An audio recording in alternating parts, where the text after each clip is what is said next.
अस्सलाम वालेकुम। आज की इस वीडियो में हम बात करेंगे एफबीआर चेंजेस के बारे में, जो कि लास्ट डेट जो थी रिटर्न 2024 की, वो 31 अक्टूबर 2024 थी। तो 31 अक्टूबर या 31 अक्टूबर से पहले जिन्होंने अपनी 24 की रिटर्न जमा करवा दी है, उनका स्टेटस तो एक्टिव है। लेकिन जो अब अगर फाइलर होना चाहते हैं, अपना स्टेटस एक्टिव करवाना चाहते हैं, तो उनको क्या करना होगा। तो इस तरह के कुछ सवाल थे जो कि मुझे मैसेज में भी आ रहे थे और कमेंट सेक्शन में भी। तो इसी पर ही मैंने वीडियो बनाई है। तो उम्मीद करता हूँ आपको ये वीडियो पसंद आएगी। वीडियो स्टार्ट होने से पहले आप अगर मेरे चैनल पर नए हैं तो चैनल को ज़रूर सब्सक्राइब कर लें और बेल आइकन को प्रेस कर लें। चलते हैं पहले सवाल की तरफ। फाइलर होने के लिए कौन सी रिटर्न सबमिट करना होगी।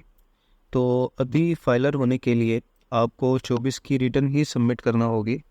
और 24 की रिटर्न का जो टाइम है, यानी अगर नेक्स्ट ईयर 2025 में जून से पहले, ये 30 जून से पहले अगर हमें फाइलर होना हो, तो हमें 24 की रिटर्न ही सबमिट करना होगी। और रिटर्न सबमिट होने के बाद चालान पे करना ज़रूरी है या नहीं। दूसरा सवाल हमारा है कि रिटर्न सबमिट होने के बाद, जैसे अभी मैंने बताया कि रिटर्न जो है हमें 24 की ही सबमिट करना होगी। और दूसरे सवाल में कि हमें क्या चालान भी पे करना ज़रूरी है या नहीं, क्योंकि रिटर्न जो 24 की है, अगर हम 31 अक्टूबर या इससे पहले जमा जिन लोगों ने की है, उन्होंने चालान पे नहीं किया। क्यों नहीं किया है? क्योंकि वो अपनी जो रिटर्न है वो ड्यू डेट में ही जमा करवा रहे थे। यानी कि जो टाइम था एफबीआर की तरफ से रिटर्न जमा करवाने का, तो अगर आप उस वक्त के दौरान अपनी रिटर्न जमा करवाएंगे, उस वक्त आपको चालान पे नहीं करना होगा। लेकिन अभी अगर आप फाइलर होना चाहते हैं तो आप अपनी 24 की रिटर्न फाइल करेंगे, और जो चालान है वो भी आपको पे करना ज़रूरी है। और वो चालान मैं आपको, उसका जो लिंक है मैं कमेंट सेक्शन में भी बता दूंगा कि अब आप अपनी रिटर्न सबमिट करें। सबमिट करने के बाद एक एटीएल का चालान होगा 1000 का, वो आपको पे करना होगा। तो यानी पहले आप अपनी रिटर्न 24 की सबमिट करें और फिर 1000 का चालान जो है वो आप पे करें। वो आप जैस कैश से भी पे कर सकते हैं या अपने किसी भी बैंक अकाउंट से पे कर सकते हैं। तो वो करने के बाद जो तीसरा सवाल है वो है कि अब फाइलर स्टेटस कब एक्टिव होगा। अब इसमें जो जब हम चालान पे कर देंगे, तो पहले क्या होता था, एफबीआर के रूल के मुताबिक पहले हम अगर चालान पे करते थे तो उसके 1 घंटे बाद हमारा जो स्टेटस है वो एक्टिव शो हो जाता था। ठीक है, लेकिन अभी ऐसा नहीं है। एफबीआर ने अपने कानून में कुछ तब्दीलियाँ की हैं।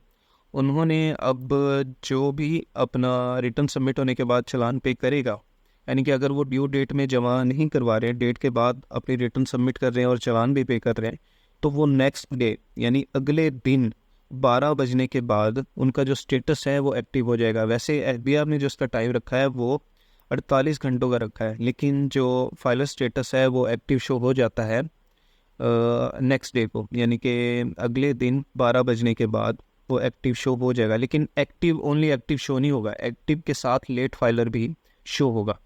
अब लेट फाइलर उन लोगों का ही शो होगा जिन्होंने अपनी रिटर्न 31 अक्टूबर के बाद जमा की है। यानी अब अगर आप नवंबर में या दिसंबर में ये वीडियो देख रहे हैं, ये इसके बाद देख रहे हैं 2025 जून से पहले पहले, तो आपका जो स्टेटस है फाइलर होने के बाद आपका लेट फाइलर ही शो होगा, एक्टिव शो नहीं होगा। क्यों? क्योंकि आपने जो अपनी रिटर्न है वो ड्यू डेट में जमा नहीं की है, डेट ख़त्म होने के बाद अपनी रिटर्न जमा कर रहे हैं, तो उसमें लेट फाइलर शो होगा। अब लेट फाइलर क्यों शो हो रहा है और ये कब ख़त्म होगा।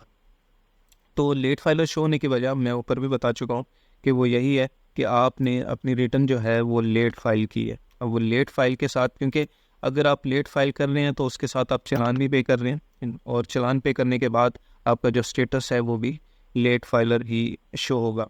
और ये लेट फाइलर कब ख़त्म होगा? जब अगले साल नेक्स्ट ईयर आप 2025 में अपना गोशवारा ऑन टाइम सबमिट करेंगे। और टाइम जो है सबमिट करने का, वो हर साल जुलाई, अगस्त और सितंबर, ये 3 माह होते हैं रिटर्न सबमिट करने के। मतलब उसमें आपको चालान भी नहीं पे करना पड़ेगा, जस्ट आप अपने टैक्स ईयर की रिटर्न, जैसे 2025 में जुलाई, अगस्त, सितंबर में अगर आप अपनी रिटर्न 2025 के सबमिट करते हैं तो आप एक्टिव फाइलर में आ जाएंगे और लेट फाइलर जो है आपका वो ख़त्म हो जाएगा।